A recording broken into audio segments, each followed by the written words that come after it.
Gerd. Hä?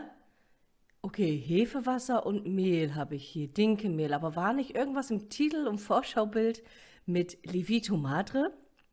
Ja, meine Lieben, das stimmt. Tatsächlich zeige ich euch heute, wie man den Turbo Madre macht. Das ist total einfach und selbstverständlich zeige ich euch auch nochmal das Original. Hier habe ich jetzt erstmal ein bisschen Dinkelmehl, Hefewasser und noch einen Teelöffel hier von dem guten Olivenöl. Dann nochmal einen Teelöffel Honig. Ganz wichtig, das sorgt mit den Nektarhefen dafür, dass er schön mild wird. Und für diejenigen, die gar nicht wissen, was ist denn so ein Levito Madre, das ist total einfach. Also es ist nämlich so, Levito Madre ist ein Sauerteig, eine italienische Mutterhefe, wie er auch genannt wird. Und normalerweise braucht ihr für die Erstherstellung 21 Tage. Also wirklich 3 Wochen. Und das ist ja bei dem normalen Sauerteig schon schlimm genug, dass der 5 Tage ungefähr braucht.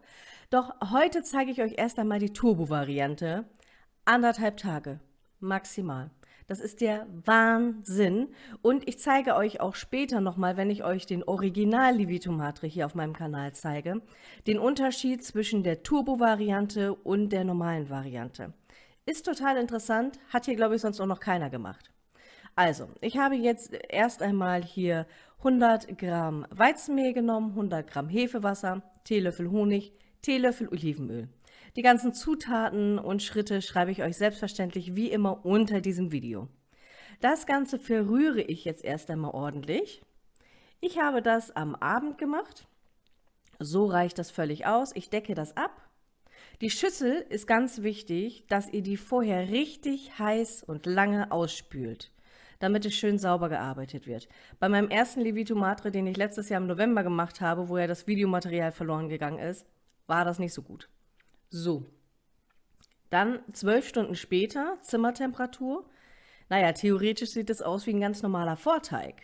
Ist es jetzt eigentlich auch. So, schöne Luftblasenentwicklung, dann können wir ja weitermachen. Jetzt ist es ein bisschen anders beim Levito Madre wie beim normalen Sauerteig. Das heißt, beim normalen Sauerteig würdet ihr ihn jetzt füttern, ein bisschen Mehl, ein bisschen Wasser, umrühren, zack, fertig. Aber Levito Madre ist anders. Es ist ein Unterschied, ob ihr auffrischt oder füttert. Theoretisch könntet ihr auch füttern, gerade später auch nochmal, also Mehl hinzu, Wasser hinzugeben. Aber tatsächlich entwickelt er sich dann anders. Das heißt, wir machen hier ein Auffrischen. Das bedeutet, und hier auch nochmal vielen lieben Dank an Uli, das bedeutet, dass ihr nur 100 Gramm von dem bisherigen Teig verwendet. Das ist auch bei dem Original Levito Madre so, nicht nur jetzt hier in der Turbo-Variante. 100 Gramm von dem bisherigen Teig und dann kommen gleich noch weitere Zutaten hinzu. Übrigens zeige ich euch am Mittwoch, was ihr dann mit den Resten macht. Nicht wegschmeißen, einige machen das ja auch, aber gerade beim Turbo Madre, da ist Hefewasser mit dabei. Ihr könnt da was richtig Leckeres mit zaubern. Aber wie gesagt, das zeige ich euch. Also 100 Gramm haben wir hier. Dann habe ich jetzt hier nochmal Dinkelmehl, 100 Gramm. Original macht man das tatsächlich mit Weizenmehl. Hier habe ich jetzt nochmal 50 Gramm Hefewasser. Doch weil ja auf meinem Kanal vorrangig das Dinkelmehl ist, mache ich es einfach mit Dinkelmehl. Da sind wir ja ganz flexibel hier. Und das Ganze wird jetzt hier ordentlich verrührt. Erst einmal könnt ihr das mit der Gabel machen. Die Konsistenz von dem Turbo Madre ist ein wenig am Anfang anders als die normale Variante. Das sei auch schon gleich direkt vorweg gesagt. Ihr konntet jetzt sehen, beim ersten Mal war der schon recht flüssig. Das wird sich jetzt im Laufe der Zeit aber noch ändern. Keine Sorge, das kommt dem Original immer näher. Nur ist es folgendermaßen, das ist wie ja schon bei meinem Video zum Sauerteig, was ich euch hier gerne oben rechts nochmal verlinke. Viele Anleitungen gibt es und ich finde, 21 Tage schrecken ganz schön ab. Das war auch bei mir der Fall. Und deswegen habe ich das euch jetzt hier mal in dieser Turbo-Variante gezeigt, damit euch einfach die Angst genommen wird. Und 12 Stunden später, guckt mal, es sieht schon viel besser aus. Und ihr könnt es schon an der Teigkonsistenz erkennen, die ist schon viel fester geworden.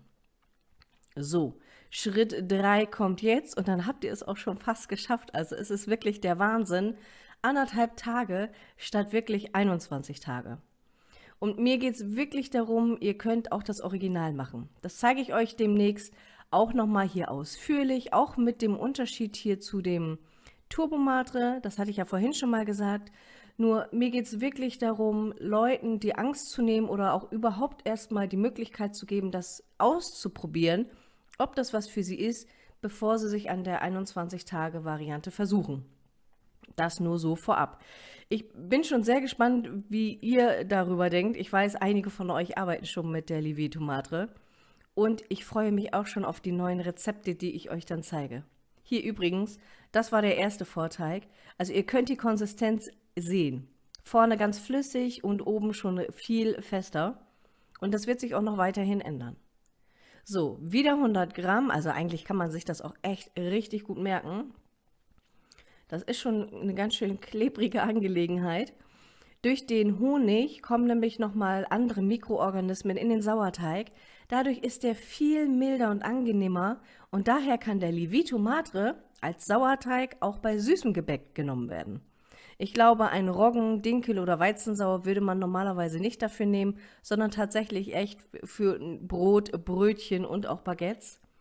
Und auch mit dem normalen Sauerteig zeige ich euch natürlich auch in nächster Zeit weiterhin Rezepte, ebenso zu meinem geliebten Hefewasser. So, und dieses geliebte Hefewasser kommt jetzt auch wieder hinzu. Das sind wieder 50 Gramm. Und dann habe ich wieder mein Dinkelmehl, auch das sind 100 Gramm. Seht ihr, das war doch gar nicht so schwer, oder? So, das Ganze wird wieder vermengt. Und während ich jetzt hier rühre, möchte ich mich einmal ganz, ganz recht herzlich bedanken. Einmal bei Uli für ihre Connections und ihr Zwischendurchwissen mit dem Auffrischen und dem Füttern. Herzlichen Dank dafür. Und dann möchte ich auch noch mal ein großes Dankeschön ausrichten an meine Mitglieder. Toll, dass ihr mich wirklich hier unterstützt, damit meine Videos immer besser werden. Dadurch ist es für mich viel angenehmer, noch bessere Videos für euch zu machen. Und wenn du Lust hast, auch Teil der Mitglieder-Community zu sein, dann schau mal unter diesem Video, da habe ich dir alles hierzu verlinkt. Und auch wenn Fragen sind, egal ob Livito Matre, Hefewasser, Sauerteig, Mitgliedschaft oder sonstigen, lasst es mich gerne in den Kommentaren wissen. Ich freue mich immer sehr über eure Nachrichten und werde diese natürlich immer so schnell wie möglich beantworten. Ich bin auch mittlerweile wirklich sehr stolz, denn tatsächlich beantworte ich jede Anfrage. So, fertig gemischt, das Ganze wird wieder luftig abgeschlossen, zur Seite gestellt. Wichtig für euch zu wissen, hier sind jetzt die 12 Stunden später, das ist jetzt eine richtig schöne Konsistenz von dem Livito Matre. Guckt euch das an, die Luftblasen haben sich fantastisch entwickelt und jetzt könnt ihr loslegen. Wenn ihr das nicht tut, auch kein Problem, Deckel drauf, ab in den Kühlschrank. So, und hier zeige ich euch mal die Unterschiede zwischen dem schnellen und dem langsamen. Hier habe ich den langsamen ungefähr im gleichen Stadium und der sieht auch schon richtig gut aus. Der wird gerade im Kühlschrank gelagert und riecht auch ganz klasse, so ganz mild, wirklich sehr angenehm.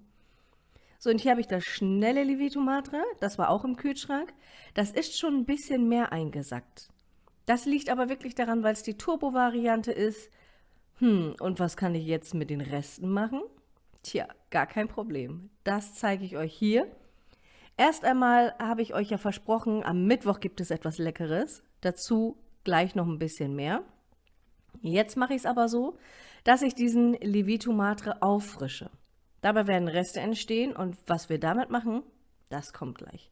Aber jetzt muss ich erstmal diesen wirklich sehr kühlschrankkalten Teig hier entnehmen. Also der ist sehr fest geworden.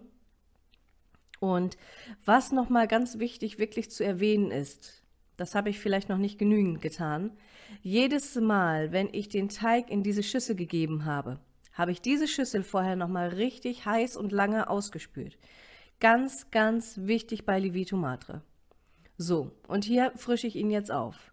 Dafür habe ich jetzt hier einmal das Mehl und gebe wieder, gebe ich jetzt hier nochmal den Livito Matre hinzu. Mir wurde von der Uli gesagt, am besten nimmt man immer den mittleren Teil des Livito Matre. Da war ich nicht zu fähig. Ich fand das so schon ganz schön schwierig genug. Aber es klappt auch so. Macht euch da keine Gedanken. So, Wie ich euch schon gesagt hatte, die genauen Rezeptangaben, Mengen und so weiter, damit ihr nicht durcheinander kommt, verlinke ich euch unten. Beziehungsweise schreibe ich euch unten auf. Dann habe ich hier ein bisschen Wasser, dann noch wieder das gute Olivenöl. Diesmal ist es ein Esslöffel. Und das Ganze wird jetzt wieder vermengt. Das ist auch gar nicht so schlimm und so schwierig. Ich mache das so von dem einen Levito Madre aus, wenn ihr dort langsam knetet, dann vermengt sich alles automatisch da drinne, dann sind die Finger auch nicht so schmutzig. Theoretisch könntet ihr auch die Küchenmaschine oder das Handrührgerät nehmen. Aber da meine Küchenmaschine wirklich fast 7 Liter umfasst, ist das mit so ein bisschen Teig, finde ich, viel zu aufwendig. Und guck mal, das geht doch ganz schnell. Hier das frisch ausgewaschene Gefäß, da kommt das jetzt rein. Und ich bin vorher mit dem Teller, mit der Unterkante da rangekommen, deswegen wollte ich noch mal fühlen, ob da irgendwelche Splitter sind. So zack zur Seite und dann noch mal 12 Stunden warten, wenn man es aufgefrischt hat. Dieses Auffrischen ist quasi das Füttern, nur dass man immer vorher was abnimmt.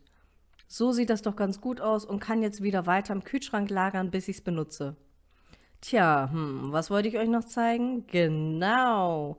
Wir verarbeiten jetzt mal die Reste, weil tatsächlich viele neigen dazu, die Reste vom Levito Madre bei der Herstellung wegzuschmeißen.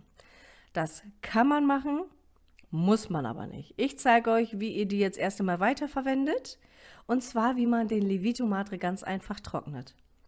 Das ist das jetzt vom ersten Schritt. Das konntet ihr ja sehen, das ist eine ganz weiche Konsistenz.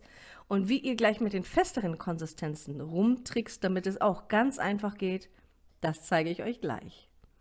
So, hier erstmal schön verstreichen auf dem Backpapier. Und das Tolle ist, ihr braucht keinen großen Aufwand. Also ich habe das wirklich auf dem Backpapier verstrichen, habe es in den Ofen gestellt, kein Licht angemacht, einfach ausgelassen, den Spalt offen gelassen, die Tür. Und einen Tag später war es getrocknet, weil wirklich gerade die erste Variante ist so flüssig gewesen, dass man das ganz fein verstreichen konnte. Und das ist das Geheimnis.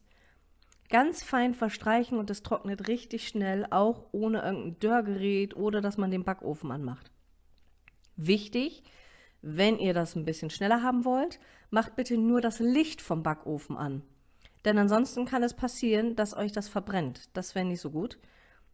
So, und jetzt haben wir hier die feste Variante vom zweiten Schritt. Tja, die möchte ich ja auch natürlich schön verstreichen und trocknen. Also gebe ich noch ein bisschen Wasser hinzu. Einfach so ein Schlückchen, ich glaube, das waren jetzt so 20, 30 Milliliter. Und schaut mal, das ist die perfekte Konsistenz zum Verstreichen. Das könnt ihr übrigens auch bei euren Sauerteigen machen.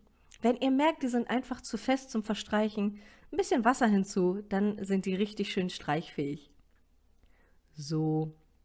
Und wenn euch das Video gefällt, dann gebt mir doch einen Daumen hoch und vor allem teilt es mit so vielen Leuten wie möglich, damit jeder erfährt, wie einfach man Turbo Madre herstellen kann.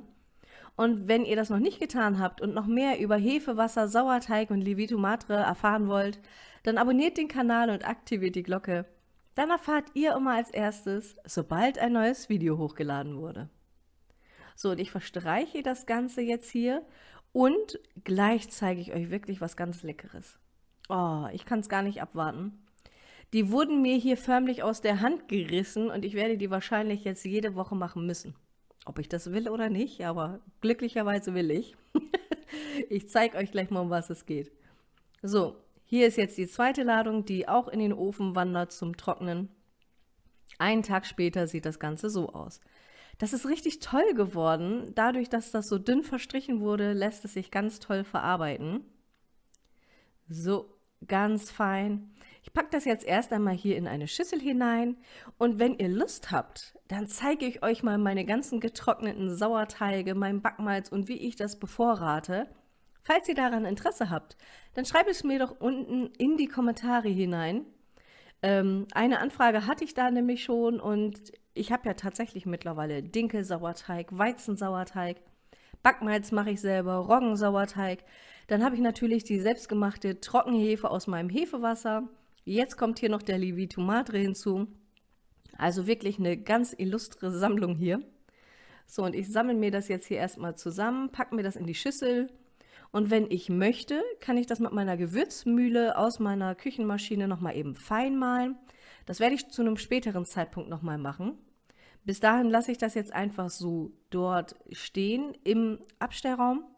Wie gesagt, ich zeige euch das nochmal ausführlich, wenn ihr das wollt. So, und zack. Das ist doch klasse. Aber wartet, ich zeige euch nochmal was Leckeres. So trocknet man Lievito Madre.